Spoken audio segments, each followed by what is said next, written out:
Hello everyone. हम पढ़ रहे हैं क्लास 10 साइंस का चैप्टर नंबर 6 लाइफ प्रोसेसेस। और लास्ट क्लास में हमने जो टॉपिक स्टार्ट किया था वो था डाइजेस्टिव सिस्टम या ह्यूमन डाइजेस्टिव सिस्टम। मैंने आपको बताया था कि ह्यूमन डाइजेस्टिव सिस्टम में हमको बेसिकली दो चीज़ों के बारे में पढ़ना होता है। एक होता है हमारा एलिमेंट्री कैनाल और दूसरा होता है हमारा डाइजेस्टिव ग्लैंड्स। डाइजेस्टिव ग्लैंड्स तीन होते हैं जिसके बारे में हमको स्टडी करना है। सबसे पहला है सलिवरी ग्लैंड जो कि हमारे माउथ में प्रेजेंट होता है, ठीक है। उसके बाद जो होता है लिवर जो कि हमारे पेट में राइट साइड में प्रेजेंट होता है। उसके बाद जो है वो है पेंक्रियास भी जो है हमारे पेट में ये लेफ्ट साइड में प्रेजेंट होता है। स्टमक के नीचे का जो स्ट्रक्चर होता है उसको हम पेंक्रियास बोलते हैं, ठीक है। ये तो हो गए हमारे डाइजेस्टिव ग्लैंड जो कि तीन मैंने आपको बताया। पहला सलिवरी ग्लैंड, दूसरा लिवर और तीसरा पेंक्रियास, ठीक है। अगर हम बात करें एलिमेंट्री कैनाल की तो एलिमेंट्री कैनाल के बारे में कल मैंने आपको बताया था कि एलिमेंट्री कैनाल हमारी बॉडी में प्रेजेंट एक लंबी सी पाइप होती है जिसकी शुरुआत हमारी बॉडी के एंटीरियर पार्ट में यानी कि फ्रंट पार्ट में माउथ से शुरू होके और इसका अंत होता है हमारी बॉडी के पोस्टीरियर पार्ट में यानी कि बैक पार्ट में एनस पर जाकर खत्म होता है, ठीक है। ये जो एलिमेंट्री कैनाल होती है इसकी कुल लंबाई लगभग 9 मीटर के करीब होती है, या अगर फीट में देखा जाए तो 32 से 33 फीट इसकी कुल लंबाई होती है। इस एलिमेंट्री कैनाल के डिफरेंट पार्ट्स हैं, डिफरेंट स्ट्रक्चर्स हैं जिनके बारे में हमको स्टडी करना है और उनके फंक्शंस देखने हैं, ठीक है। जिसमें कि एलिमेंट्री कैनाल का जो सबसे पहला पार्ट होता है वो होता है हमारा माउथ। और इस माउथ में मैंने आपको बताया था कि तीन चीजों के बारे में हमको पढ़ना है। एक है हमारा सलिवरी ग्लैंड, दूसरा है हमारा टीथ और तीसरा है हमारा टंग, ठीक है। सलिवरी ग्लैंड के बारे में कल हम डिटेल में पढ़ चुके हैं। उसके बाद हम टंग के बारे में भी कल हम डिटेल में पढ़ चुके हैं। टीथ के बारे में कल हम पढ़ रहे थे, थोड़ा सा टॉपिक रह गया था, आज हम उसको आगे कंटिन्यू करते हैं, ठीक है। तो ध्यान दीजिएगा, हमने पढ़ा था कि जो ह्यूमन टीथ होता है इनके अंदर दो खूबियां होती हैं। सबसे पहली चीज ये डायाफायोडोंट होते हैं। दूसरी चीज ये हेट्रोडोंट होते हैं। जो ह्यूमन टीथ होते हैं ये डायाफायोडोंट होते हैं और ये हेट्रोडोंट होते हैं, ठीक है। ध्यान से समझिएगा, डायाफायोडोंट का क्या मतलब होता है। डायाफायोडोंट का मतलब होता है कि जो हमारे जो टीथ होते हैं वो हमारी लाइफ में दो बार आते हैं, ठीक है। सिर्फ दो बार ही हमारे टीथ आते हैं। पहली बार जो हमारे जो टीथ आते हैं वो लगभग 6 महीने की एज में, जब बच्चा 6 महीने का होता है तो 6 महीने के बच्चे में टीथ का डेवलपमेंट जो है शुरू हो जाता है, ठीक है। और ये डेवलपमेंट जो है लगभग 7-8 साल तक चलता है। उसके बाद ये जो टीथ होते हैं ये टूटने शुरू हो जाते हैं, ठीक है। और इन टीथ को जो है हम बोलते हैं मिल्क टीथ, इनको हम बोलते हैं मिल्क टीथ। जो डाइफाइडोन का मतलब होता है इट मीन्स ह्यूमन टीथ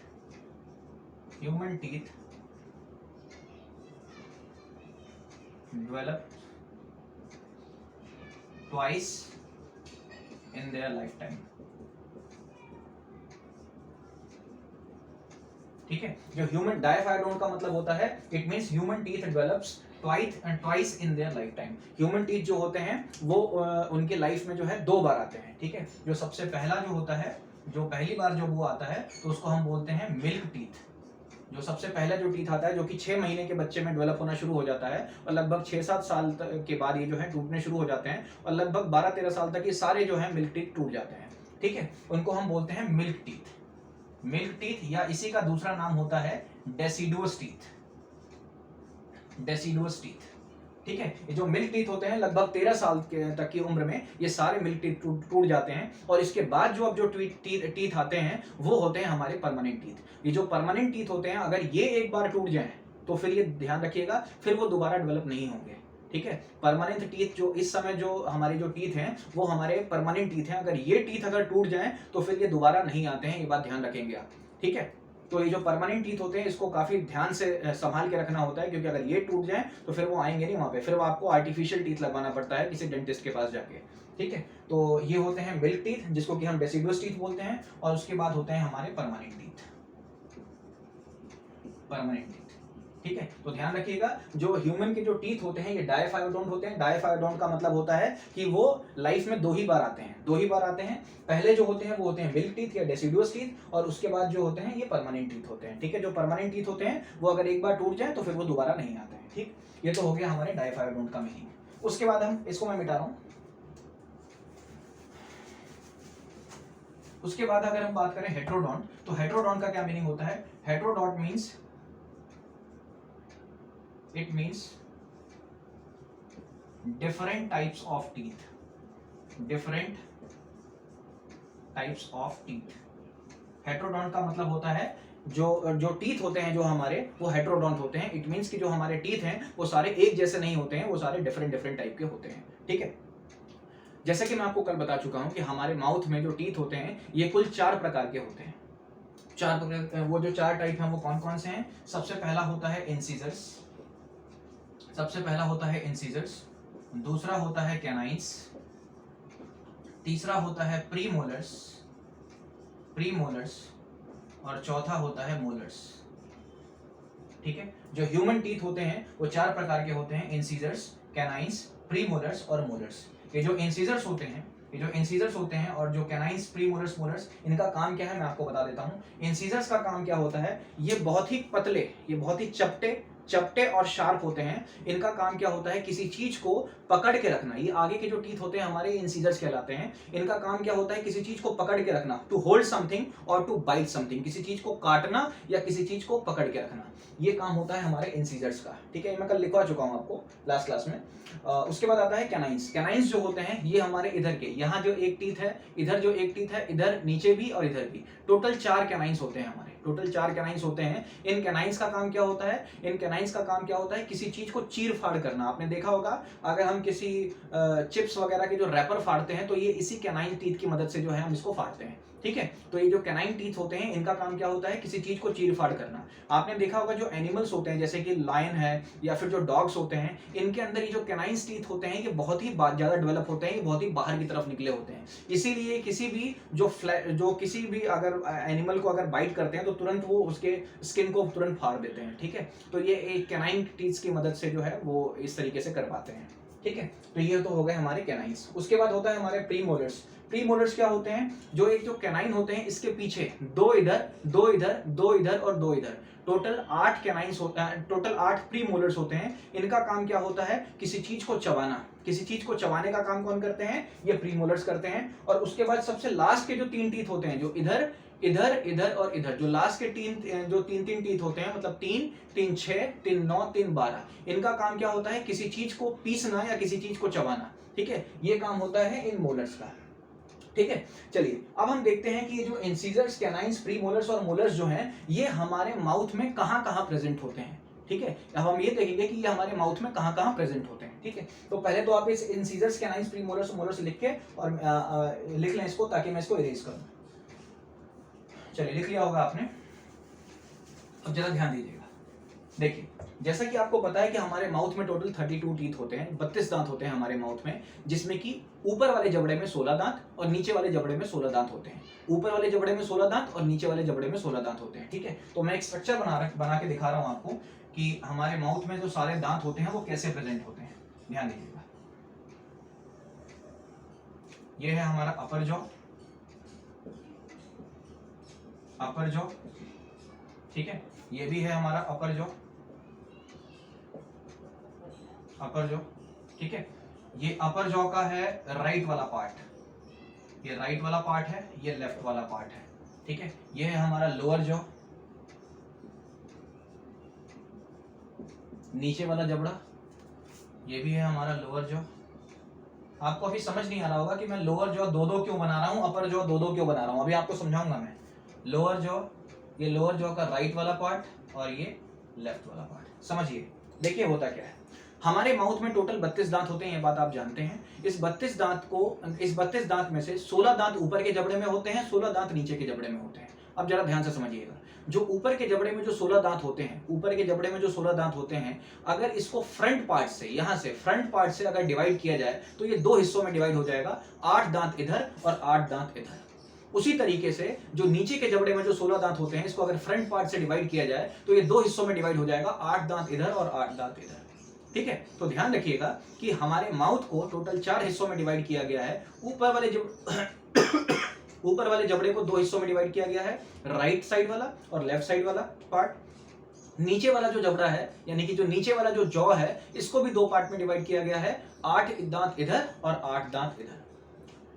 अब इनको 8-8 दांत में क्यों डिवाइड किया गया है, समझिए मेरी बात को। देखिए, जो ऊपर वाले जबड़े में जो 8 दांत हैं राइट साइड में, जो दांत और जितने दांत इधर की तरफ होंगे वही दांत और उतने ही दांत आपको इधर की तरफ मिलेंगे, और फिर वही दांत और उतने ही दांत आपको नीचे वाले इधर की तरफ मिलेंगे जबड़े में, और फिर वही दांत और उतने ही दांत आपको इधर मिलेंगे। यानी कहने का मतलब यह है कि जो 8 दांत का शेप और इनका नंबर, 8 दांत की टाइप और इनके नंबर जैसे होते हैं वैसे ही इधर मिलेंगे, वैसे ही इधर मिलेंगे और वैसे ही इधर मिलेंगे।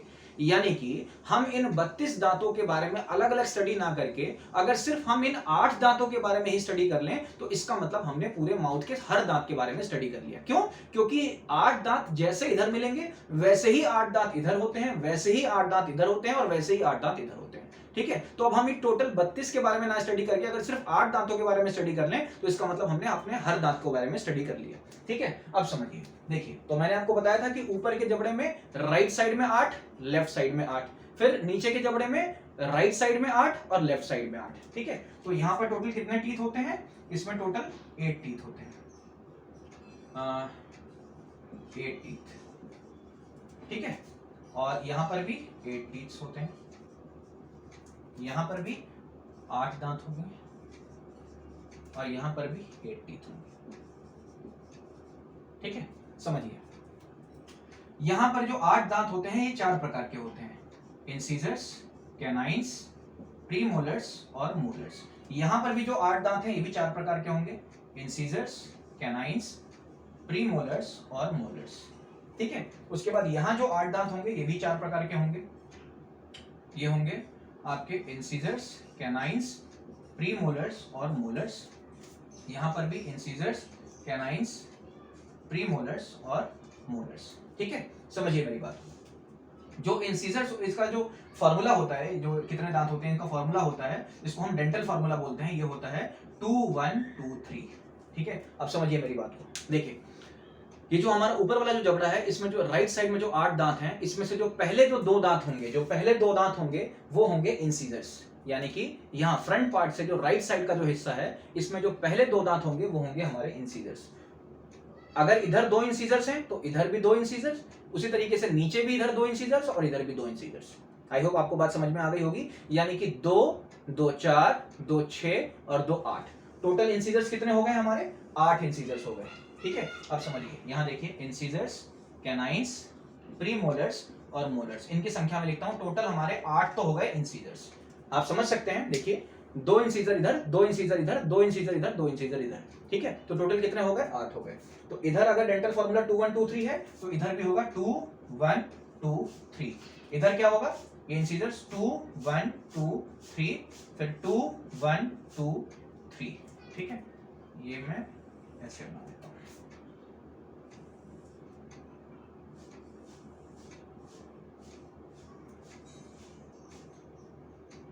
ठीक है, चलिए, तो हमने क्या देखा कि इंसिजर्स हमारे टोटल 8 होते हैं। ठीक है, उसके बाद अगर हम कैनाइन्स के बारे में बात करें तो आप देख सकते हैं कि जो 8 दांत हैं, इस 8 दांत के सेट में पहले 2 दांत इंसिजर्स के होते हैं, उसके बाद एक होता है कैनाइन। इधर की तरफ एक जो नोकीला सा जो दांत होगा ये कैनाइन, उसी तरीके से एक इधर कैनाइन, फिर एक इधर कैनाइन और एक इधर कैनाइन। यानी कि टोटल हमारे हो गए 4 कैनाइन। देखिए, 1 2, ऊपर के जबड़े में 2 कैनाइन, एक कैनाइन इधर की साइड में राइट साइड में, एक कैनाइन लेफ्ट साइड में, नीचे के जबड़े में भी 2 कैनाइन, एक राइट साइड में एक लेफ्ट साइड में, तो टोटल 4 कैनाइन्स हो गए हमारे। ठीक है, तो कैनाइन्स की संख्या हो गई हमारी 4। अगर हम बात करें प्रीमोलर्स की, ठीक है, प्रीमोलर्स की, जिनका काम होता है चबाना, जिनका काम होता है चबाना। ठीक है, तो प्रीमोलर्स देखिए, इधर 2 प्रीमोलर इधर हैं, 2 प्रीमोलर इधर हैं, यानी कि ऊपर के जबड़े में 4 प्रीमोलर हो गए, नीचे के जबड़े में 2 प्रीमोलर इधर हैं, 2 प्रीमोलर इधर हैं, नीचे के जबड़े में भी 4 प्रीमोलर हो गए, यानी कि 4 ऊपर और 4 नीचे, टोटल 8 प्रीमोलर्स हो गए हमारे, टोटल 8 प्रीमोलर्स हो गए। देखिए, ऊपर के जबड़े में 8 इधर 8 इधर, तो इधर 2 प्रीमोलर, इधर 2 प्रीमोलर, इधर 2 प्रीमोलर, इधर 2 प्रीमोलर, टोटल हो गए हमारे 8 प्रीमोलर्स। ठीक है, अगर हम बात करें मोलर्स की, ठीक है, मोलर्स की अगर हम बात करें तो मोलर टीथ कौन से होते हैं? देखिए, ऊपर के जबड़े में जो इधर 8 टीथ होते हैं तो सबसे लास्ट के जो 3 टीथ होंगे, तो सबसे लास्ट के 3 दांत होंगे, वैसे इधर लास्ट के 3 दांत, इधर लास्ट के 3 दांत और इधर लास्ट के 3 दांत, इनको हम बोलते हैं मोलर्स। 3 इधर 3 इधर, यानी कि ऊपर के जबड़े में 3 और 3 6, नीचे के जबड़े में 3 और 3 6। ठीक है, तो टोटल कितने हो गए? 6 और 6 12, 12 हो गए हमारे मोलर्स। अब आप देख सकते हैं, incisors 8, canines total 4, premolars total 8 और मोलर्स टोटल 12। अगर इन सबको जोड़ा जाए तो 8 और 4 12, 12 और 8 20, 20 और 12 32, टोटल हमारे 32 दांत जो होते हैं वो इस तरीके से हमारे माउथ में प्रेजेंट होते हैं। ये मैंने आपको पूरा बता दिया, ठीक है। अब इसको वीडियो को पॉज करके अब आप इसको नोट कर लें।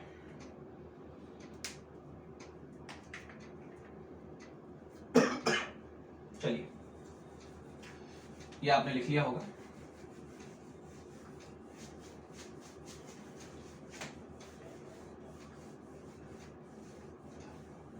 अब देखते हैं structure of teeth. Structure of tooth, tooth का स्ट्रक्चर जो होता है वो कैसा होता है।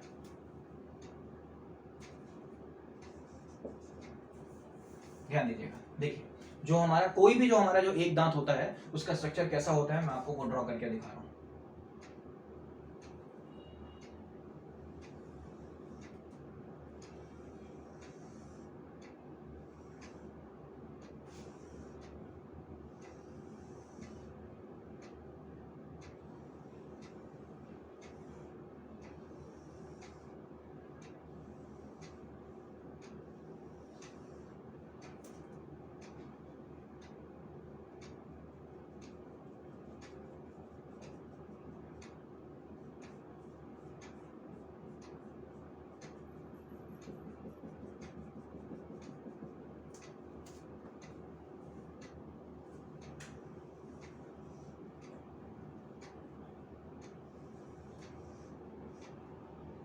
देखिए, ये जो हमारा कोई भी जो दांत होता है,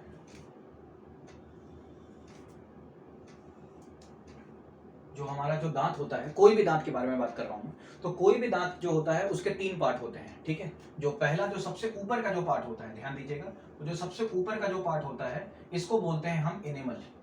जो सबसे ऊपर का पार्ट होता है इसको हम बोलते हैं एनेमल, ठीक है। एनेमल जो होता है ये हमारे दांतों की सबसे ऊपर की कवरिंग होती है, ठीक है। इसी की वजह से जो है हमारा दांत जो होते हैं वो शाइनी दिखते हैं, जो शाइनी दिखते हैं वो इसी की वजह से दिखते हैं, एनेमल की वजह से। और एनेमल के बारे में मैं आपको एक और बात बता दूं, एनेमल जो होता है वो हमारे पूरी बॉडी का सबसे हार्डेस्ट पार्ट होता है। हमारी बॉडी का सबसे हार्डेस्ट पार्ट जो होता है वो एनेमल होता है, जो कि हमारे दांतों के ऊपर की जो लेयर होती है इसको हम बोलते हैं, ठीक है। तो ध्यान रखिएगा, जो सबसे ऊपर की जो लेयर होती है इसको हम एनेमल बोलते हैं, और ये हमारी बॉडी का सबसे हार्डेस्ट पार्ट होता है, ठीक है। इसको नोट में ध्यान रख लीजिएगा, नोट में लिख लीजिए,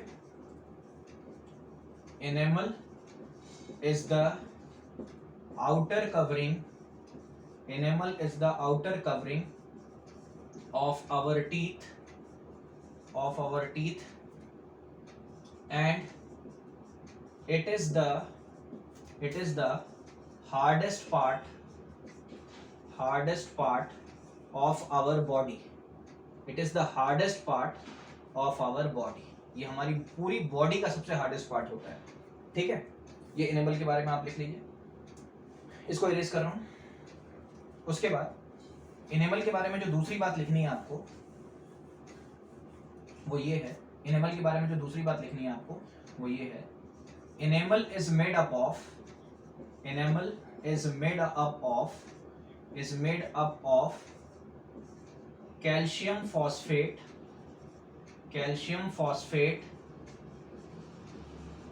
and calcium carbonate, calcium phosphate and calcium carbonate. Enamel जो होता है वो कैल्शियम फॉस्फेट और कैल्शियम कार्बोनेट से मिलकर बना होता है। एनेमल क्या होता है मैं दोबारा बता देता हूँ, हमारे टीथ की जो आउटर कवरिंग होती है उसको हम एनेमल बोलते हैं। ये हमारी बॉडी का सबसे हार्डेस्ट पार्ट होता है, ठीक है। और ये हमारे दांतों को कैविटी होने से बचाता है। जब तक एनेमल हमारे दांतों के ऊपर रहेगा, एनेमल की लेयर जब तक हमारे दांतों के ऊपर रहती है, हमारे दांतों में कैविटी नहीं होगी। लेकिन अगर ये एनेमल की लेयर हमारे दांतों से हट जाए तो फिर कैविटी होनी हमारे दांतों में शुरू हो जाती है, ठीक है। तो ध्यान रखिएगा, ये सबसे जो हार्डेस्ट लेयर होती है, जो आउटर लेयर होती है, that is called enamel. Enamel calcium phosphate calcium carbonate से मिलकर बना होता है, ठीक है। एनेमल के बारे में बता दिया। अब आगे देखिए, ये रेस कर रहा हूं मैं। एनेमल के बाद जो ये वाला स्ट्रक्चर आपको दिख रहा है, जो ये वाला जो स्ट्रक्चर आपको दिख रहा है, जो खाली वाला जो स्ट्रक्चर है, जो खाली स्ट्रक्चर आपको दिख रहा है, ठीक है। और ये यहां पर भी और ये यहां पर भी, जो खाली स्ट्रक्चर आपको दिख रहा है इसको हम बोलते हैं, ये तो हो गया हमारा एनेमल,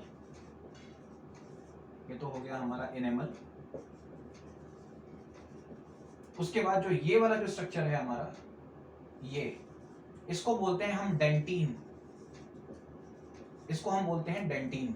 ठीक है, एनिमल के अंदर एक हार्ड सरफेस होता है, मतलब एक हार्ड कवरिंग होती है जिसको हम बोलते हैं डेंटिन।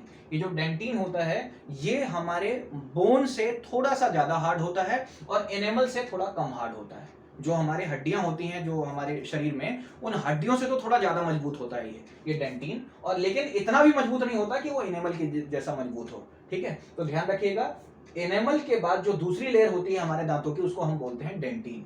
ठीक है, हमारे दांतों में सबसे ज्यादा पार्ट जो होता है वो किसका होता है? डेंटिन का। आप देख सकते हैं एनिमल तो देखिए थोड़ा सा ही है, तो दांतों के ऊपर की लेयर होती है। ठीक है, उसके बाद आप दांतों का ज्यादातर हिस्सा देखें तो वो डेंटिन से कवर्ड है। हमारे दांतों का ज्यादातर हिस्सा जो है वो डेंटिन से कवर्ड है।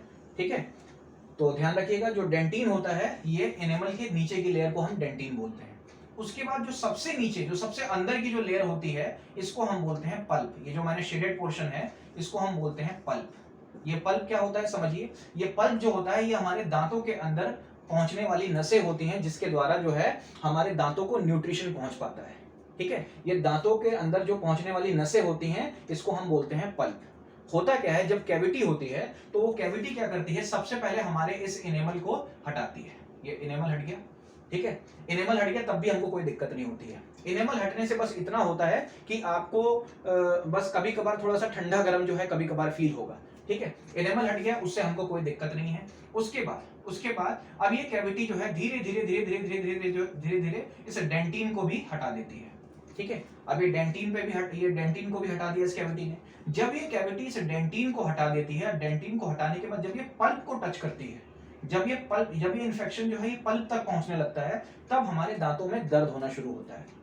ठीक है, और जब ये पल्प में भी और ज्यादा जब डीप में जाना शुरू होगा तब ये एक्सेसिव अमाउंट में हमारे दांतों में दर्द होना शुरू हो जाता है। ठीक, फिर डॉक्टर्स लोग क्या करते हैं, जब आप किसी डेंटिस्ट के पास जाएंगे तो डेंटिस्ट क्या करेंगे, आपके इस दांतों का एक्सरे करेंगे और एक्सरे करके वो ये डिटेक्ट करते हैं कि आपका जो ये कैविटी है, जो इन्फेक्शन है, ये कहां तक पहुंचा है। अगर ये एनेमल तक ही है, अगर ये कैविटी सिर्फ एनेमल तक ही है तो वो लोग फिलिंग कर देते हैं दांतों की, उससे आपका काम हो जाता है। ठीक है, अगर ये कैविटी मतलब डेंटिन तक पहुंची है और डेंटिन में भी ज्यादा नहीं पहुंची है, मतलब इसने पल्प को टच नहीं किया है, अगर मान लीजिए इस कैविटी ने पल्प को टच नहीं किया है और ये डेंटिन में ऊपर तक ही है, तो ऐसी सिचुएशन में भी फिलिंग से काम चल जाता है। लेकिन अगर ये कैविटी आपके पल्प को टच कर चुकी है, अगर ये कैविटी आपके पल्प को टच कर चुकी है और पल्प में भी ज्यादा गहरे तक जा चुकी है, तो ऐसी सिचुएशन में अगर डॉक्टर्स लोग इसके ऊपर फिलिंग कर देंगे, ठीक है, तो वो इन्फेक्शन तो अंदर कैविटी इसमें पल्प में रहेगा ही। ये पल्प क्या होती है, ये दांतों के अंदर पहुंचने वाली नसें होती हैं जिनके द्वारा दांतों तक न्यूट्रिशन पहुंच पाता है। ठीक है, तो फिर वो इन नसों में इन्फेक्शन पहुंच जाता है और इन नसों की वजह से जो है दांतों में दर्द होना शुरू हो जाता है। ठीक है, तो जब ये इन्फेक्शन, जब डॉक्टर्स लोग जब डेंटिस्ट जो होते हैं जब वो एक्सरे करके देखते हैं और जब वो उनको ये पता चलता है कि ये इन्फेक्शन जो है पल्प तक पहुंच चुका है, तो फिर वो आपसे बोलते हैं कि भाई देखिए अब इसका कोई इलाज नहीं है, अब हम इसका आरसीटी करेंगे। ठीक है, आरसीटी का मतलब होता है root canal treatment. Root canal treatment में वो लोग करते क्या है, वो एक्चुअल में क्या करते हैं कि आपके जो पल्प होता है, जो दांतों की जो नसें होती हैं, इस पल्प को जो है वो बाहर निकाल देते हैं, ये हटा देते हैं इस पल्प को ही पूरे दांतों से बाहर निकाल देते हैं। ठीक है, यानी कि अब आपके दांतों के अंदर कोई भी नसें नहीं है। ठीक है, और फिर वो क्या करते हैं कि इस पल्प के अंदर जो है रबड़ का बना हुआ एक सब्सटेंस जो है फिल कर देते हैं। ठीक है, अब जब ये रबड़ का बना हुआ सब्सटेंस इसके अंदर फिल कर देंगे, अब इस दांतों के अंदर कोई नसें है ही नहीं, तो एक तरीके से दांत डेड हो गया। ठीक है, और अगर ये दांत डेड हो गया तो अब तो जाहिर सी बात है, ना इसमें कुछ ठंडा गर्म लगेगा और ना ही इस दांत में कोई दर्द होगा। तो वो डॉक्टर्स लोग क्या करते हैं, जो डेंटिस्ट होते हैं वो क्या करते हैं कि इसके अंदर जो पल्प है, जो ये पल्प होता है, ये पल्प जो होता है येलो कलर का होता है, ये येलो कलर का सब्सटेंस होता है, ये पल्प जो होता है, तो इस पल्प को वो क्या करते हैं आरसीटी के द्वारा, यानी कि रूट कैनाल ट्रीटमेंट में वो क्या करते हैं कि इस पल्प को बाहर निकाल देते हैं। और इस पल्प को निकालने के बाद इसको मतलब लिक्विड डाल के और इस पूरी जो अंदर की जो ये कैनाल है, इस पूरी कैनाल को साफ करके, और साफ करने के बाद इसके अंदर वो एक रबड़ का सब्सटेंस भर देते हैं। ठीक है, रबड़ का सब्सटेंस भरने के बाद अब ये तो पूरा फिट हो गया रबड़ से। ठीक, उसके बाद अब यहाँ पर जो इतना पार्ट जो ये कैविटी हुई है, इतने पार्ट को वो क्या कर देते हैं फिलिंग करके इस दांत को पूरे को कंप्लीट कर देते हैं। ठीक है, तो ऐसी सिचुएशन में अब ये जो दांत है जिसका आरसीटी हो चुका है, मेरी बात ध्यान से समझिएगा, ऐसी सिचुएशन में अब जो ये दांत है जिसका आरसीटी अब हो चुका है, अब ये दांत एक तरीके से डेड है। ठीक है, इसके पास कोई नसें तो है ही नहीं, नसें जो थी वो तो डॉक्टर्स ने निकाल दी, ठीक है, और उस नसों की जगह जो जो मतलब नसों की जगह जो जो स्पेस था उसमें तो उन्होंने रबड़ भर दिया। ठीक है, तो अब इस दांतों में कोई सेंसेशन फील नहीं होता, ना आपको ठंडा लगेगा ना गर्म लगेगा, ना इन दांतों में जिंदगी भर कभी दर्द होगा। हाँ, लेकिन एक बात जरूर है, अब लोग अब आप ये भी सोच सकते हैं कि सर फिर क्यों ना हम सारे दांतों का पहले से ही आरसीटी करा लें, फिर तो दांत तो कभी खराब होंगे ही नहीं, ना कभी ठंडा गर्म लगेगा और ना फिर कभी जो है हमारे वो दांतों में दर्द होगा। ठीक है, तो ध्यान रखिएगा, ये दांत में दर्द नहीं होगा ये बात सही है, ठंडा गर्म नहीं लगेगा ये भी बात सही है, लेकिन आप खुद सोच के देखिए कि अब ये दांत डेड हो चुका है, अब इसके पास न्यूट्रिशन नहीं पहुंच पा रहा है। ठीक है, अगर ये दांत अब डेड हो चुका है, इसका मतलब अगर आप कोई हैवी चीज को अगर इस दांत से चबाने की कोशिश करेंगे या किसी हैवी चीज को इस दांत से खोलने की कोशिश, जैसे कि कोल्ड ड्रिंक की जो ऊपर की जो कैप होती है, ठीक है, अगर आप उसको इस दांत से खोलने की कोशिश करेंगे तो ये दांत टूट सकता है, क्योंकि अब ये दांत के पास न्यूट्रिशन नहीं पहुंच रहा है, ये डेड है। ये सिर्फ आपके जो ये जो गम्स हैं इसमें सिर्फ फिट हो रखा है, लेकिन ये है डेड। ठीक है, तो अब इसके पास न्यूट्रिशन तो पहुंच नहीं रहा, ये मरा हुआ दांत है। ठीक है, तो अब इसके पास उतनी ताकत नहीं होगी जितना कि ऐसे दांत के पास जिसके पास प्रॉपर न्यूट्रिशन पहुंच रहा है। जो बाकी जो दांत है जिनके पास प्रॉपर न्यूट्रिशन पहुंच रहा है, उनके अंदर जो मजबूती होती है वो ज्यादा होती है एज कंपेयर टू वो दांत का जिनका आप आरसीटी करा चुके हैं, यानी कि रूट कैनाल ट्रीटमेंट करा चुके हैं। क्योंकि रूट कैनाल ट्रीटमेंट में वो सारी नसें निकाल दी जाती हैं जिन नसों के द्वारा इन दांत तक न्यूट्रिशन पहुंच रहा था। अब ये दांत डेड हो चुके हैं हमारे। ठीक है, तो ध्यान रखिएगा, ये बात मैंने आपको बता दी कि दांत के अंदर 3 लेयर होती है। तो सबसे ऊपर की जो लेयर होती है उसको इनेमल बोलते हैं, उसके अंदर जो लेयर होती है उसको डेंटिन बोलते हैं, और सबसे नीचे की जो लेयर होती है उसको पल्प बोलते हैं। ठीक है, इनेमल जो होता है वो हमारी बॉडी का सबसे हार्डेस्ट पार्ट होता है। अगर हमारे दांतों में कैविटी होती है तो वो सबसे पहले इस इनेमल को खत्म करती है, इनेमल वाली लेयर को खत्म करती है, उसके बाद डेंटिन वाली लेयर को खत्म करती है, और जब ये पल्प तक पहुंचती है तब जाके हमारे दांतों में दर्द होना शुरू होता है। ठीक है, अगर वो कैविटी सिर्फ इनेमल तक है या डेंटिन तक है तो हमारे दांतों में दर्द नहीं होगा, और ऐसी सिचुएशन में डॉक्टर्स लोग क्या करते हैं, इसको फिलिंग करके काम कर देते हैं। ठीक है, फिलिंग से काम हो जाता है। तो आई होप आपको ये बात समझ में आ गई होगी स्ट्रक्चर ऑफ टीथ के बारे में। ठीक है, अब मैं इसको इरेज कर रहा हूं।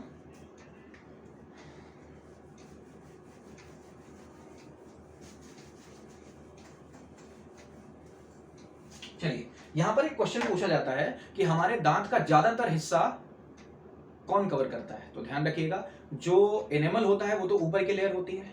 ठीक है, और ज्यादातर हिस्सा जो होता है दांत का वो किससे कवर्ड होता है, वो डेंटिन से कवर्ड होता है। तो ये ध्यान रखिएगा, एक क्वेश्चन ये पूछा जाता है 1 नंबर में कि हमारे दांत का ज्यादातर हिस्सा किससे कवर्ड होता है, वो होता है डेंटिन से, डेंटिन से। ठीक है, आई होप आपको ये बात समझ में आ गई होगी। तो हमने टीथ के बारे में सब कुछ पढ़ लिया। अब हमारा पूरा माउथ कंप्लीट हो गया, जिसमें कि हमने सैलिवरी ग्लैंड्स पढ़ लिए, हमने टंग पढ़ लिया, हमने टीथ पढ़ लिया। ठीक है, अब हम स्टार्ट करते हैं अब टीथ के आगे। देखिए, मैंने आपको बताया था कि जब भी हम खाना खाते हैं, जब भी हम कोई खाना खाते हैं तो खाना सबसे पहले हम अपने माउथ में डालते हैं, माउथ में उस खाने का डाइजेशन स्टार्ट हो जाता है, और माउथ में उस खाने का 2 तरीके से डाइजेशन होता है, एक फिजिकल डाइजेशन, एक केमिकल डाइजेशन। फिजिकल डाइजेशन दांतों के द्वारा होता है क्योंकि दांत उसको चबा के छोटा कर रहे होते हैं। ठीक है, तो वो फिजिकल डाइजेशन है। और एट द सेम टाइम हमारे माउथ में जो सैलिवरी ग्लैंड है वो क्या करते हैं, सलाइवा को सिक्रीट करते हैं, और वो सलाइवा हमारे टंग के द्वारा, हमारा टंग क्या करता है, उस सलाइवा को उस पूरे खाने में मिक्स करने का काम करता है। ठीक है, जिस तरीके से आपने देखा होगा कि अगर आपको किसी चीज को मिक्स करना है तो आपने एक कटोरे में कोई 2 चीज ली और उसको आप अपने हाथ से मिक्स करते हैं, उसी तरीके से हमारे टंग का काम क्या होता है, उस सलाइवा को उस पूरे खाने में वो मिक्स करता है। ठीक है, जब वो टंग उस पूरे सलाइवा को खाने में मिक्स करता है तो उस सलाइवा के द्वारा जो है हमारे फूड के अंदर जो कार्बोहाइड्रेट है उसका डाइजेशन शुरू हो जाता है। ठीक है, अब लेकिन मैंने आपको बताया था कि कार्बोहाइड्रेट का डाइजेशन शुरू तो माउथ से हो जाता है, लेकिन पूरी तरीके से नहीं होता है। हमारे माउथ में कार्बोहाइड्रेट सिर्फ 30% डाइजेस्ट हो पाता है, बाकी का कार्बोहाइड्रेट आगे जाता है और आगे जाके डाइजेस्ट होता है। अब समझिए, हमने देख लिया माउथ के सारे स्ट्रक्चर्स पढ़ लिए, हमने ये देखा कि खाना जो है मुंह में जो है सबसे पहले उसको चबा के छोटा किया जाता है, यानी कि फिजिकल डाइजेशन होता है, और एट द सेम टाइम उसमें जो है सलाइवा मिक्स होता है तो उसका केमिकल डाइजेशन होता है।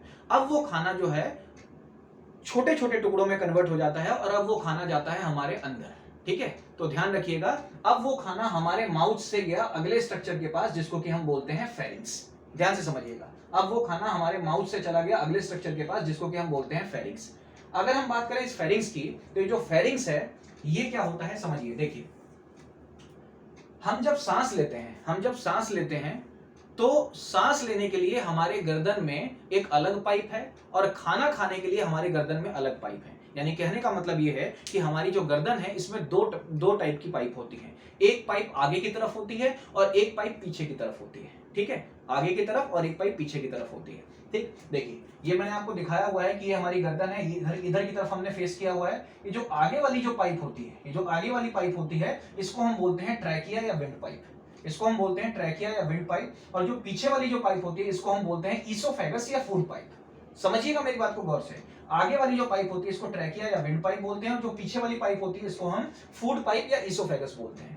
इसको विंड पाइप इसलिए बोलते हैं क्योंकि जब भी हम सांस लेते हैं तो वो सांस का लेना या सांस का छोड़ना वो इस पाइप के द्वारा होता है, यानी कि ट्रैकिया के द्वारा होता है। ये ट्रैकिया आगे की तरफ सिचुएटेड होती है। आप देख सकते हैं, अगर आप बोल के देखेंगे और अगर आप यहाँ पर गर्दन पे हाथ लगाएंगे तो आपको यहाँ वाइब्रेशन फील होगी, क्योंकि जो आगे वाली पाइप है इसी से हवा अंदर और बाहर जाती है, और जो आप बोल रहे हैं वो भी इसी पाइप के द्वारा हो रहा है। ठीक है, तो इसलिए यहाँ पर वाइब्रेशन फील होती है। लेकिन अंदर बिल्कुल बीचों बीच जो एक पाइप जा रही है उसको ईसोफेगस बोलते हैं, और इस ईसोफेगस को हम फूड पाइप भी बोलते हैं। इसलिए बोलते हैं क्योंकि हम कोई भी फूड खाते हैं तो वो फूड हमारे पेट में इस पाइप के द्वारा जाता है, पीछे वाली पाइप के द्वारा, जिसको कि हम ईसोफेगस या फूड पाइप बोलते हैं। ठीक है, तो आपको ये बात समझ में आ गई होगी कि आगे वाले पाइप से हम सांस लेते हैं और पीछे वाली पाइप से हम खाना अंदर अंदर निकलते हैं। ठीक है, तो पीछे वाली पाइप को ईसोफेगस बोलते हैं, आगे वाली पाइप को ट्रैकिया बोलते हैं। इस आगे वाली पाइप के बारे में हमको स्टडी यहां नहीं करना है, वो हम रेस्पिरेटरी सिस्टम में स्टडी करेंगे। फिलहाल हमको इस पीछे वाली पाइप के बारे में स्टडी करना है जहां से खाना हमारे पेट में अंदर जाता है, इसको हम ईसोफेगस बोलते हैं। अब यहाँ पे समझने वाली बात ये है, जैसे देखिए मान लीजिए कि ये आगे वाली पाइप है जिसको कि हम ट्रैकिया बोलते हैं। ठीक है, और ये जो है पीछे वाली पाइप है जिसको कि हम ईसोफेगस बोलते हैं। ठीक है, ये दोनों पाइप हमारे गर्दन में एक ऐसा कॉमन पार्ट होता है जहां पे दोनों पाइप आके ओपन होती है। मतलब कि आप देख सकते हैं ये वाली पाइप और ये वाली पाइप, ये जो पार्ट है इस पार्ट में दोनों पाइप आके ओपन होती है। ठीक है, तो इस कॉमन पार्ट को जो है हम बोलते हैं फेरिंग्स। फेरिंग्स वो कॉमन पार्ट है जहां पर हम सांस लेते हैं तो वो हवा भी अंदर जाती है, हम जब खाना खाते हैं तो वो खाना भी वहां जाके मिलता है। मतलब वो जो कॉमन पार्ट है जहां से हवा भी अंदर जाती है और खाना भी अंदर जाता है, तो जो कॉमन पार्ट होता है उसी को हम बोलते हैं फेरिंग्स।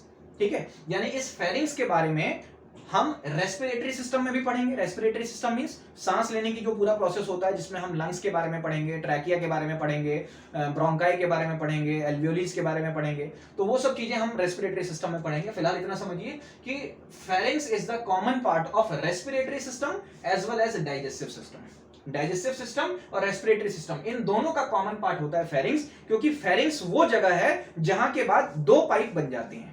आगे वाली पाइप जो है, फेरिंग्स वो जगह है, देखिए जैसे कि ये कॉमन पार्ट जो ऊपर का है ये है फेरिंग्स। इस फेरिंग्स के बाद दो पाइप होती हैं। आगे वाली पाइप जो है ये है हमारी trachea, food pipe, wind pipe, और पीछे वाली पाइप जो है वो फूड पाइप है, ईसोफेगस। ठीक है, अगर खाना जा रहा है तो वो भी पहले फेरिंग्स के पास जाएगा। ठीक है, अगर हवा जा रही है तो वो भी पहले फेरिंग्स के पास जाएगी। लेकिन यहां पर थोड़ा समझने वाली बात यह है कि जब खाना जाता है तो उस खाने को कैसे पता चलता है कि हमको पीछे वाली पाइप में जाना है या आगे वाली पाइप में जाना है। और जब हवा जाती है, जो हम सांस लेते हैं, तो जब हवा जाती है तो हवा को कैसे पता चलता है कि हमको पीछे वाली पाइप में जाना है या आगे वाली पाइप में जाना है। ये समझने वाली बात है। यानी कि जब कोई भी फूड हम अंदर लेते हैं तो फेरिंग्स के बाद उस फूड को कैसे पता चलता है कि मुझे इस पीछे वाली पाइप में जाना है या आगे वाली पाइप में जाना है, मतलब कि मुझे ईसोफेगस में जाना है या ट्रैकिया में जाना है। और जब हम सांस लेते हैं तो उस हवा को कैसे पता चलता है कि हमको आगे या पीछे वाली पाइप में जाना है। ये तो बड़ी मजे की बात है। ठीक है, अब समझिए, होता यह है कि इन दोनों पाइप को कवर करने के लिए एक ही फ्लैप होता है, मतलब एक ही ढक्कन होता है जो कि कभी इस पाइप को कवर करता है और कभी इस पाइप को कवर करता है। उस ढक्कन को, उस फ्लैप को हम क्या बोलते हैं? एपिग्लॉटिस। उस फ्लैप को हम क्या बोलते हैं? एपिग्लॉटिस। समझिए मेरी बात को, यहां पर एक ढक्कन होता है। ठीक है, ठीक, इस ढक्कन को यानी कि इस फ्लैप को मैं ऊपर लिख देता हूं, इसको हम बोलते हैं एपिग्लॉटिस। एपिग्लॉटिस। ये एपिग्लॉटिस होता क्या है? ये एक ऐसा ढक्कन होता है जो कि कभी आगे वाली पाइप को कवर कर देता है, यानी आगे वाली पाइप मींस ट्रैकिया को कवर कर देता है, और कभी पीछे वाली पाइप यानी कि ईसोफेगस को कवर कर देता है। होता एक ही ढक्कन है, कभी इसको कवर करेगा कभी इसको कवर करेगा। ठीक है, अब देखिए होता क्या है। जब हम कुछ खाना खाते हैं तो खाना खाते समय जब वो खाना फेरिंग्स के पास पहुंचता है, फेरिंग्स के पास पहुंचने के बाद अब उस खाने को हमको कहाँ डालना है, हमको तो ईसोफेगस में डालना है, क्योंकि वो खाना जाना चाहिए स्टमक में, ठीक है। तो ऐसी सिचुएशन में वो जो एपिग्लॉटिस होता है वो इतना चालाक होता है कि वो फटाफट जाके और इस विंड पाइप को यानी कि ट्रैकिया को जाके कवर कर देता है, ताकि ये खाना इस ट्रैकिया में ना जा पाए, ठीक है। जब वो खाना इसोफेगस पर पहुंचता है तो ऐसी सिचुएशन में जो एपिग्लॉटिस है फटाफट जब वो देखता है कि खाना आ रहा है, फटाफट जाके वो क्या कर देता है, इसको कवर कर देता है, यानी कि ट्रैकिया को कवर कर देता है। जब ट्रैकिया को वो क्लोज कर देता है तो अब जाहिर सी बात है वो जो खाना है वो किस में जाएगा, पीछे वाली पाइप में जाएगा, यानी कि इसोफेगस में जाएगा, ठीक है। और जब हम सांस ले रहे होते हैं, जब हवा आ रही होती है या जब hवा बाहर निकल रही होती है, तो ऐसी सिचुएशन में जो एपिग्लॉटिस है ये इतना चालाक होता है कि फटाफट जाके इसको कवर कर देता है, यानी कि इसोफेगस को कवर कर देता है और इसको खोल देता है। जब इसको खोल देगा तो यहां से हम सांस लेना शुरू कर देंगे, ठीक है, यानी कि सांस अंदर और बाहर जाएगी, ठीक है, और ये कवर रहेगा, ठीक है। यानी कहने का मतलब ये है कि दोनों पाइप एक साथ नहीं खुल सकती हैं, दोनों पाइप एक साथ नहीं खुल सकती हैं। अगर कभी ये बंद तो ये खुलेगी, ये खुलेगी तो ये बंद होगी, ठीक है। अब देखिए होता क्या है, कभी कभार हम क्या करते हैं, खाना खाते समय हम बोलते हैं। जब हम खाना खाते समय बोलते हैं तो जब हम खाना अंदर निगल रहे होते हैं, अगर उसी समय अगर हम बोलने की कोशिश करें, ठीक है, कभी आप ऐसा करिएगा मत क्योंकि ये बहुत खतरनाक होता है। कभी अगर हम खाना खाते समय अगर हम बोलने की कोशिश करें तो ऐसी सिचुएशन में होता क्या है, देखिए यहां देखिए, ये मान लीजिए कि ये है हमारा फेरिंग्स, ये है हमारा फेरिंग्स, ठीक है, और फेरिंग्स के बाद ये यहां से दो पाइप गई, एक इधर और एक इधर, ठीक है। फेरिंग्स के बाद ये जो आगे वाली जो पाइप है ये तो हो गई हमारी ट्रैकिया, ठीक है, और जो पीछे वाली जो पाइप है ये हो गई हमारी ईसोफेगस, यहां लिख देता हूं मैं, ये हो गई हमारी ईसोफेगस। ईसोफेगस का मतलब फूड पाइप, जहां से फूड अंदर जाता है, और आगे वाली जो ट्रैकिया है इसका मतलब हो गया विंड पाइप, जहां से हवा अंदर जाती है, ठीक है। यहां पर होती है एक ही कवरिंग, यहां पर एक ही कवर, यहां पर ये एक ही कवर होता है जो कि कभी इसको कवर करेगा, कभी इसको बंद करेगा, कभी इसको बंद करेगा, ठीक है। अब देखिए मान लीजिए कि आप खाना खा रहे हैं, खाना आपका यहां पर आ गया, फेरिंग्स के पास आ गया। अब फेरिंग्स के पास खाना आने के बाद अब इस खाने को जाना है पीछे वाली पाइप में। अगर मान लीजिए उसी समय आपने बोलने की कोशिश करी, जब आप खाना अंदर निकल रहे होते हैं उसी समय अगर आपने बोलने की कोशिश करी, तो जो एपिग्लॉटिस जिसने आपको इधर को कवर करा हुआ है, मतलब इधर वाली ट्रैकिया वाली पार्ट को कवर करा हुआ है, जब आप बोलने की कोशिश करेंगे तो ये खुल जाएगा। जब ये खुल जाएगा तो अब ये खाना गलती से कभी ट्रैकिया में भी आ सकता है, ये खाना गलती से कभी ट्रैकिया में भी आ सकता है, और अगर ये खाना ट्रैकिया में गलती से चला गया, ठीक है, तो ये खाना पहुंच जाएगा हमारे लंग्स में और तुरंत हमारी डेथ हो जाएगी, ठीक है। क्योंकि ये क्या कर देगा, जैसे ही ये ट्रैकिया में आएगा तो लंग्स में पहुंचने की जरूरत भी नहीं है, जैसे ही ये खाना जो है ट्रैकिया में आएगा ये क्या कर देगा, इसको ब्लॉक कर देगा, और ब्लॉक करने के बाद हमारी सांसें नहीं आएगी और तुरंत जो है डेथ हो जाएगी, ठीक है। तो ऐसी सिचुएशन में हमेशा ध्यान रखिएगा, इसीलिए कहा जाता है कि खाना खाते समय कभी भी बोलना नहीं चाहिए। इसलिए नहीं बोलना चाहिए क्योंकि हमारे गले में फेरिंग्स के बाद एक ही ढक्कन होता है जो कि कभी ट्रैकिया को कवर करता है और कभी इसोफेगस को कवर करता है, और इस ढक्कन को क्या बोलते हैं, एपिग्लॉटिस। ध्यान रखिएगा, एपिग्लॉटिस बोलते हैं। ये फ्लैप होता है जो कि कभी ट्रैकिया को कवर करेगा और कभी इसोफेगस को कवर करेगा, ठीक है। जब हम बोल रहे होते हैं तो उस वक्त ये किसको कवर कर देता है, इसोफेगस को। जब हम खाना खा रहे होते हैं तो उस वक्त किसको कवर कर देता है, ये ट्रैकिया को कवर कर देता है, ठीक है। तो आई होप आपको इतनी बात समझ में आ गई होगी। चलिए अब मैं इसको इरेज कर रहा हूं।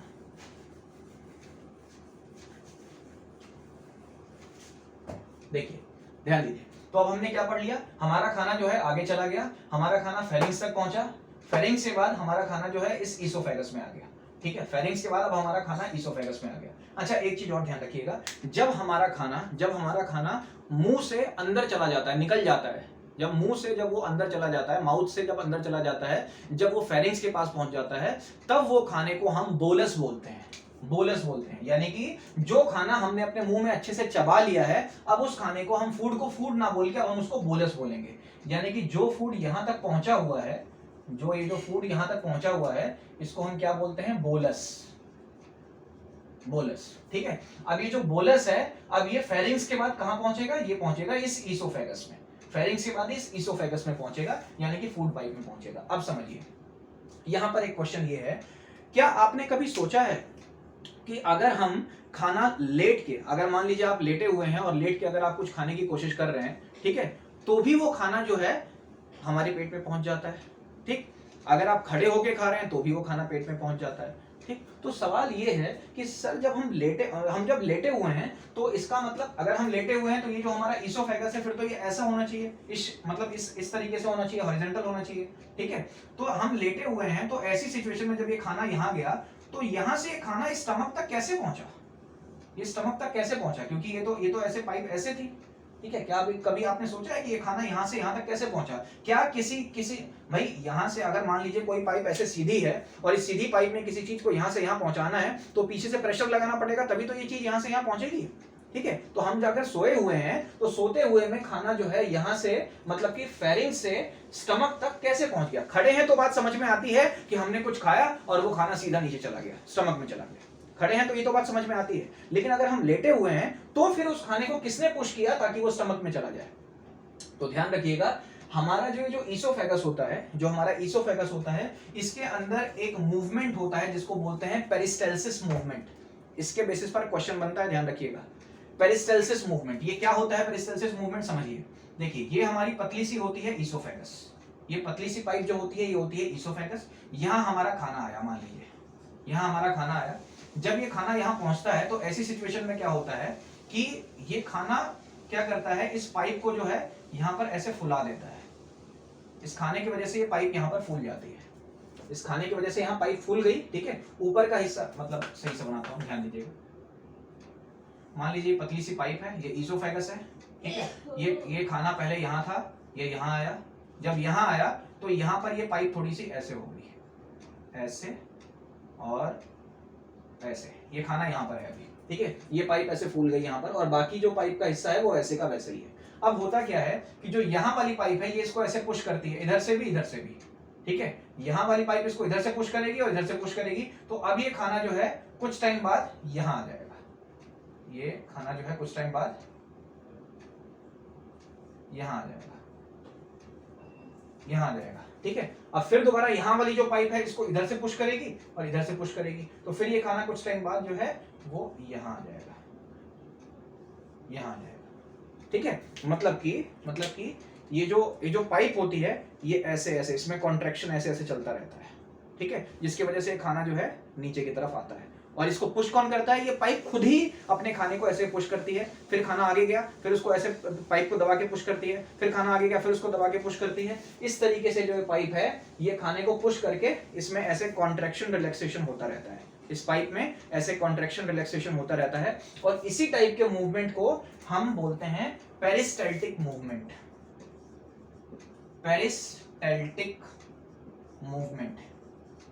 ये इंपॉर्टेंट क्वेश्चन है, एग्जाम में पूछा जाता है कि पेरिस्टाल्टिक मूवमेंट क्या होता है, पेरिस्टाल्टिक मूवमेंट क्या होता है और ये कहां पर होता है। ध्यान रखिएगा, जो हमारी जो ईसोफेगस होती है, जो गले के अंदर जो पाइप होती है, इस पाइप के अंदर जब हमारा फूड पहुंचता है तो इस पाइप के अंदर ऐसे कॉन्ट्रैक्शन रिलैक्सेशन होता है जिसको कि हम बोलते हैं पेरिस्टाल्टिक मूवमेंट। और इसी पेरिस्टाल्टिक मूवमेंट की वजह से खाना नीचे जाता है, क्योंकि ये जो मूवमेंट है एक तरीके से खाने को नीचे पुश करने का काम करती है, जिसकी वजह से अगर हम लेटे हुए हैं और लेट के खाना खा रहे हैं तब भी हमारा खाना स्टमक में पहुंच जाता है। क्यों पहुंच जाता है? क्योंकि वो जो पाइप है वो खुद ही उस खाने को पुश करती है और वो नीचे जाती है, ठीक है।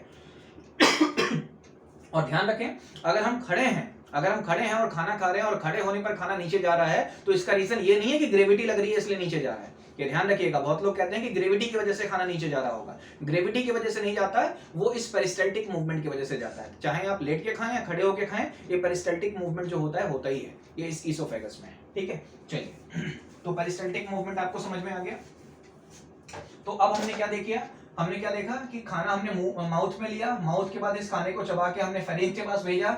इस फेरिंक्स के पास ये खाने को क्या बोलते हैं? हम बोलस बोलते हैं। अब ये खाना जो है कहाँ आया? अब ये ईसोफेगस में आ गया। अब ये खाना जो है ईसोफेगस में आ गया। ईसोफेगस के अंदर हुआ पेरिस्टाल्टिक मूवमेंट। अब ये जो खाना है इस ईसोफेगस से पहुंच गया हमारे स्टमक में। अब ये खाना हमारे स्टमक में पहुंच गया, ठीक है। ये जो ईसोफेगस होती है ये बहुत ही छोटी सी पाइप होती है जिसकी कुल लंबाई, ये जो ईसोफेगस होता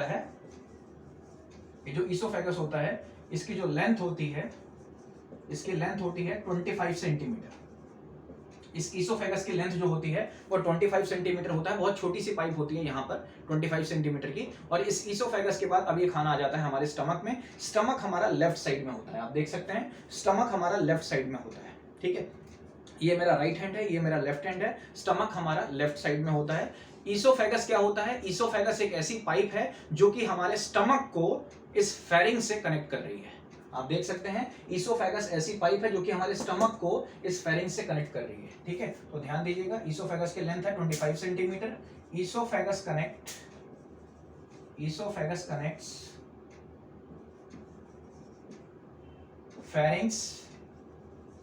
फेरिंग्स विद स्टमक। ये स्टमक को फेरिंग से कनेक्ट कर रही है। ठीक है, ईसोफेगस के अंदर खाने का कोई भी डाइजेशन नहीं होता। ध्यान रखिएगा, ईसोफेगस सिर्फ खाने को फेरिंग से स्टमक तक पहुंचाता है। ईसोफेगस के अंदर किसी भी प्रकार का खाने का डाइजेशन नहीं होता। ठीक है, तो ईसोफेगस के अंदर no digestion of food occurs in oesophagus. ठीक है, ईसोफेगस के अंदर कोई भी फूड का डाइजेशन नहीं होता। ईसोफेगस सिर्फ खाने को फेरिंग से स्टमक तक पहुंचाती है। ठीक है, ईसोफेगस की लंबाई मैंने आपको बता दी। अब हमारा खाना जो है कहां आ गया? स्टमक में आ गया। ठीक है, अब स्टमक में क्या होता है जरा वो समझना है। एक बार जरा मैं वीडियो देख लूं।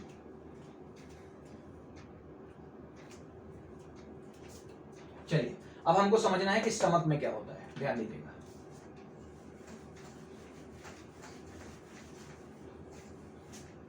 अब ये खाना हमारा पहुंच चुका है स्टमक में। जैसे ही ये खाना हमारे स्टमक में पहुंचता है, जो हमारी ये जो स्टमक है, जो स्टमक को मैं यहां बना देता हूं,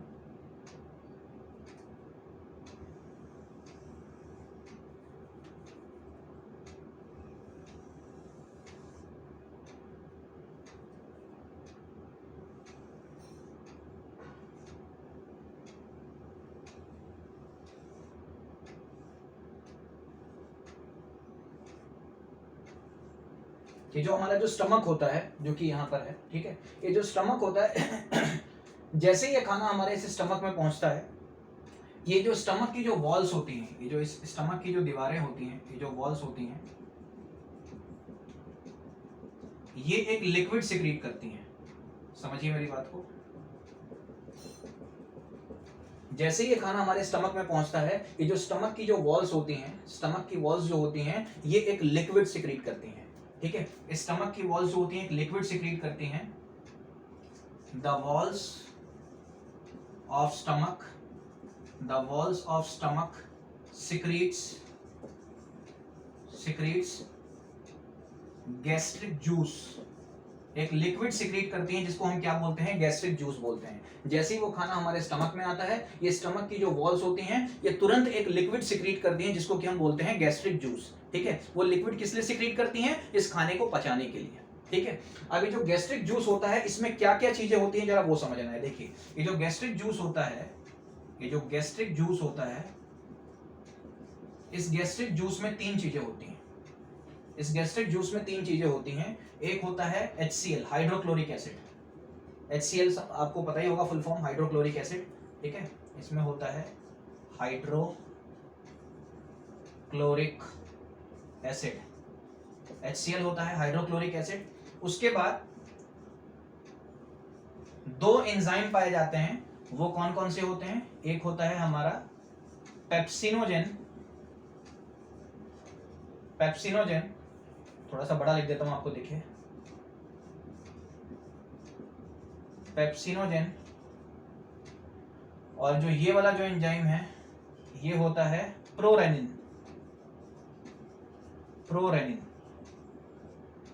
ठीक है, ये जो जैसे ये खाना हमारे स्टमक में पहुंचता है तो ये जो स्टमक की जो दीवार होती हैं ये एक लिक्विड सिक्रीट करती हैं। उस लिक्विड को हम क्या बोलते हैं? Gastric juice. उस लिक्विड को क्या बोलते हैं? Gastric juice. ठीक है, और ये जो गैस्ट्रिक जूस होता है इसके अंदर तीन चीजें पाई जाती हैं। HCl यानी कि हाइड्रोक्लोरिक एसिड, दूसरा होता है पेप्सिनोजेन और तीसरा होता है प्रोरेनिन।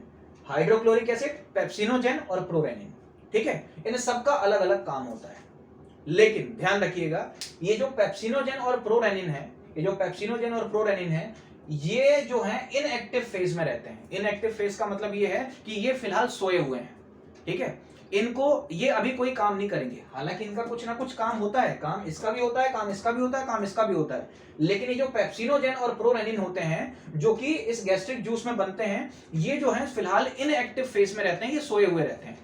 ठीक है। ये जो सोए हुए रहते हैं, ये जब तक उठेंगे नहीं तब तक ये कुछ काम नहीं करेंगे, तब तक ये कुछ काम नहीं करेंगे। अब सवाल ये है कि इस पेप्सिनोजेन और प्रोरेनिन को उठाएगा कौन, इस पेप्सिनोजेन और प्रोरेनिन को उठाएगा कौन, या अगर हम बायो की भाषा में देखें तो हम ये कह सकते हैं कि इस पेप्सिनोजेन और प्रोरेनिन को कौन एक्टिवेट करेगा। ये फिलहाल इनएक्टिव फेज में है, इनको एक्टिवेट करने की जरूरत है। ठीक है, जब हम इनको एक्टिवेट कर देंगे तब ये अपना काम करना शुरू करेंगे। ठीक है, तो अब देखिए, पहले आप इतना लिख लीजिए, फिर मैं आपको बताता हूं कि ये किस तरीके से एक्टिवेट होते हैं।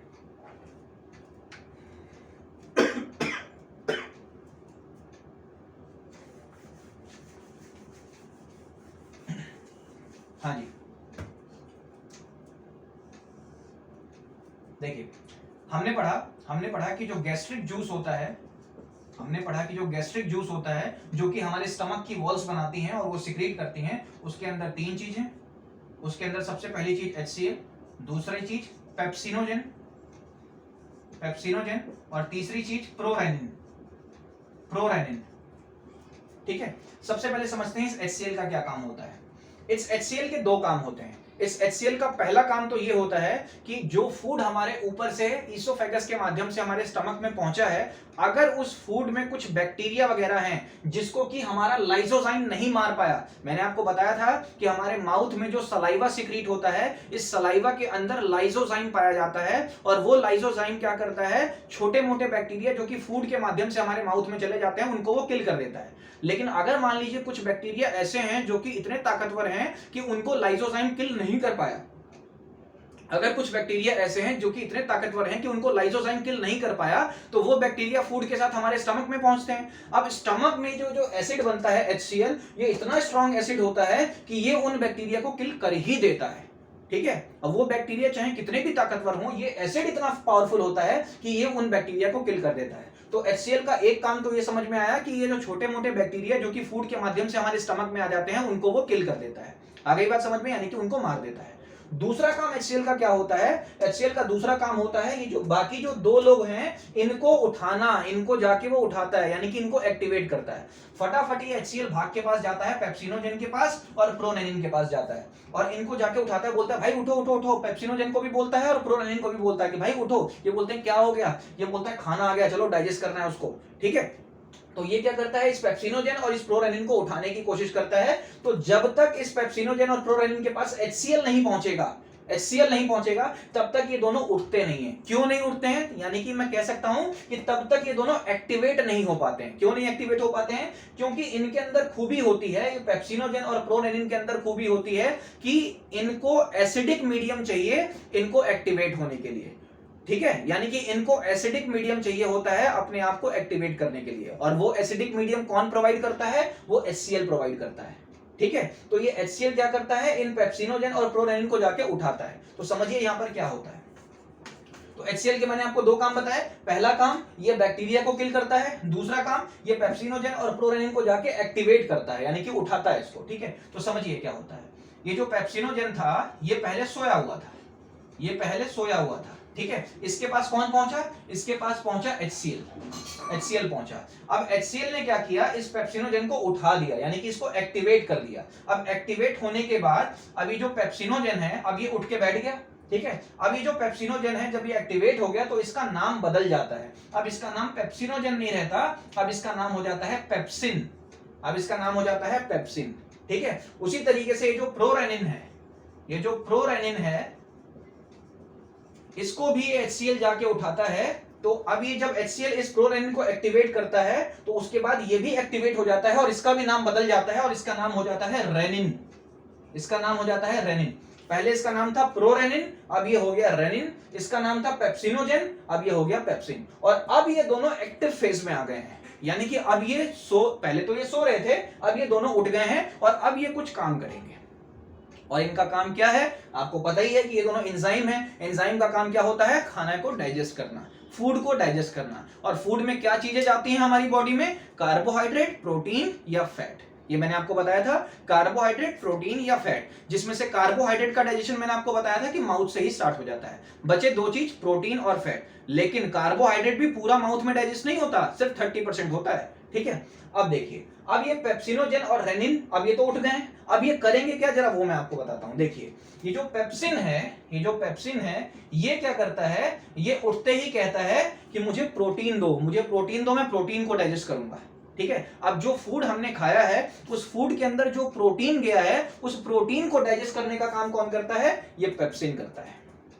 ठीक है, पी से पेप्सिन, पी से प्रोटीन, ऐसे याद रखेंगे। तो ये पेप्सिन क्या करता है, प्रोटीन को डाइजेस्ट करने का काम करता है। जो फूड के साथ आपका प्रोटीन गया है उस प्रोटीन को ये पेप्सिन डाइजेस्ट कर देता है, और डाइजेस्ट करने के बाद ये उस प्रोटीन को किस में कन्वर्ट कर देता है, ये उस प्रोटीन को पेप्टाइड में कन्वर्ट कर देता है, पेप्टाइड। ठीक है, ये पेप्सिन क्या करता है, इस प्रोटीन को पेप्टाइड में कन्वर्ट कर देता है, PEPTIDE।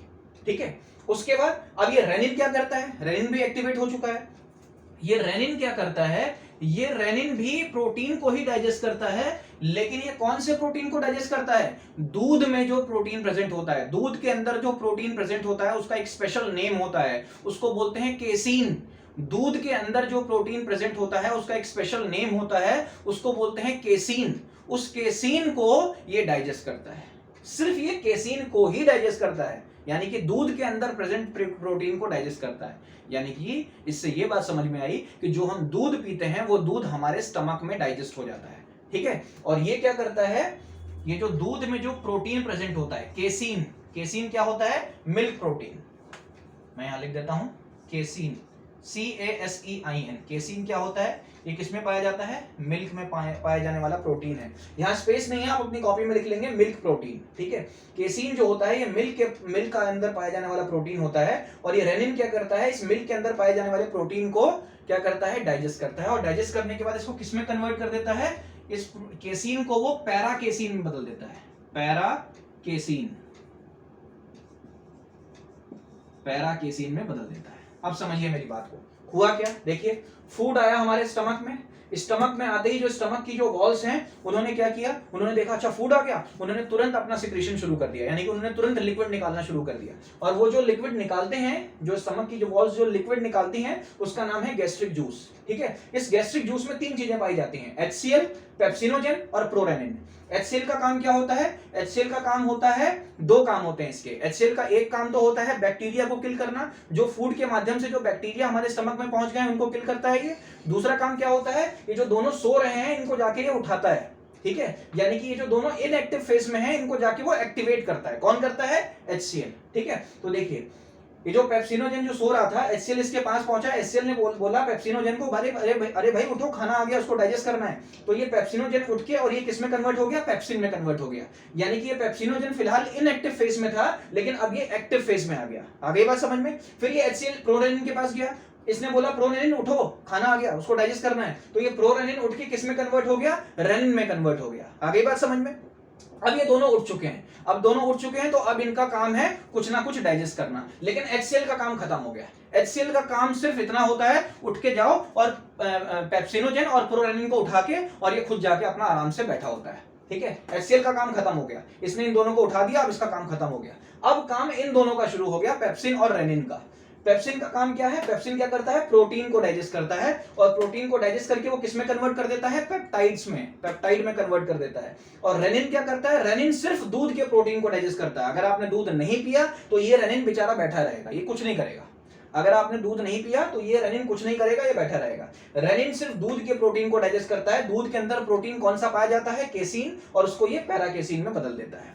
ठीक है, अब एक मजे की बात समझिए, जब हमारी एज छोटी होती है, आपने देखा होगा जो छोटे बच्चे होते हैं वो सिर्फ दूध ही पीते हैं और दूध उनको डाइजेस्ट होता है। लेकिन वहीं आपने देखा होगा कि जो हमारे घर में जो ओल्ड एज पर्सन होते हैं, जैसे हमारे दादाजी दादी या मम्मी पापा जो होते हैं, जब वो लोग दूध पीते हैं तो उन लोगों को दूध जल्दी डाइजेस्ट नहीं हो पाता, उनको एसिडिटी की प्रॉब्लम हो जाती है।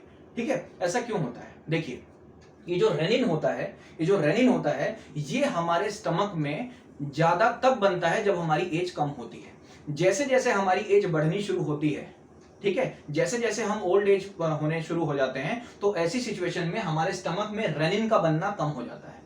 ठीक है। जब ये रेनिन का बनना कम हो जाएगा तो ऐसी सिचुएशन में जो हम दूध पीते हैं तो फिर वो दूध जो है हमारे बॉडी में जाके सही से डाइजेस्ट नहीं हो पाता है या प्रॉपर तरीके से डाइजेस्ट नहीं हो पाता है, इसी की वजह से एसिडिटी की दिक्कत होती है। तो ध्यान रखिएगा, जो छोटे बच्चे होते हैं उनके स्टमक में ये रेनिन बहुत ज्यादा बनता है, बहुत अच्छे प्रॉपर अमाउंट में बनता है, जिसकी वजह से वो दूध को बहुत अच्छे तरीके से डाइजेस्ट कर पाते हैं। लेकिन जैसे जैसे जो अगर लोगों की इंसानों की एज बढ़ती है वैसे वैसे इस रेनिन का सिक्रीशन जो है धीरे धीरे कम होना शुरू हो जाता है, ठीक है। और जब कोई व्यक्ति की एज 40 से ऊपर जाती है, 40, 45 या 50 से ऊपर जाती है, तो ऐसी सिचुएशन में हमारे स्टमक में रेनिन बनता है बट बहुत कम अमाउंट में बनता है, इसीलिए उन लोगों को दूध जल्दी डाइजेस्ट नहीं होता है। और इसीलिए जो डॉक्टर्स वगैरह जो हैं वो बोलते हैं फुल क्रीम दूध वगैरह ना पियो, ठीक है, टोन दूध पियो जिसमें कि जो है फैट कम हो, ठीक है। तो ये जो है उसी की वजह से रेनिन कम बनता है उनके स्टमक में, इसकी वजह से उनको दूध डाइजेस्ट नहीं हो पाता है, ठीक है। तो ये तो हो गया हमारे स्टमक के अंदर सारा प्रोसेस, ये सारा प्रोसेस हमारे स्टमक के अंदर होता है। अब एक बात और ध्यान रखिएगा, स्टमक के अंदर प्रोटीन का डाइजेशन होता है, चाहे वो नॉर्मल प्रोटीन हो चाहे वो दूध वाला प्रोटीन हो, चाहे वो नॉर्मल प्रोटीन हो चाहे वो दूध वाला प्रोटीन हो। दूध वाला प्रोटीन तो पूरा डाइजेस्ट हो जाता है, स्टमक के अंदर ही पूरा डाइजेस्ट हो जाता है, लेकिन जो नॉर्मल प्रोटीन होता है जो किसी खाने के द्वारा जो पहुंचता है, वो जो प्रोटीन है ये पेप्टाइड में कन्वर्ट तो होता है लेकिन पूरी तरीके से नहीं, मतलब प्रोटीन का डाइजेशन होता है लेकिन पूरी तरीके से डाइजेशन स्टमक में नहीं हो पाता प्रोटीन का। जिस तरीके से कार्बोहाइड्रेट का डाइजेशन माउथ में हुआ था लेकिन पूरी तरीके से नहीं हुआ था, उसी तरीके से स्टमक के अंदर प्रोटीन का डाइजेशन होता है लेकिन पूरी तरीके से नहीं होता। जो बचा कुचा प्रोटीन रहता है वो आगे जाके डाइजेस्ट होता है। आ गई बात समझ में, ठीक है। तो आई होप आपको इतनी बात समझ में आ गई होगी। आज के लिए इतना ही रखते हैं, बाकी नेक्स्ट क्लास में मिलेंगे। Thank you.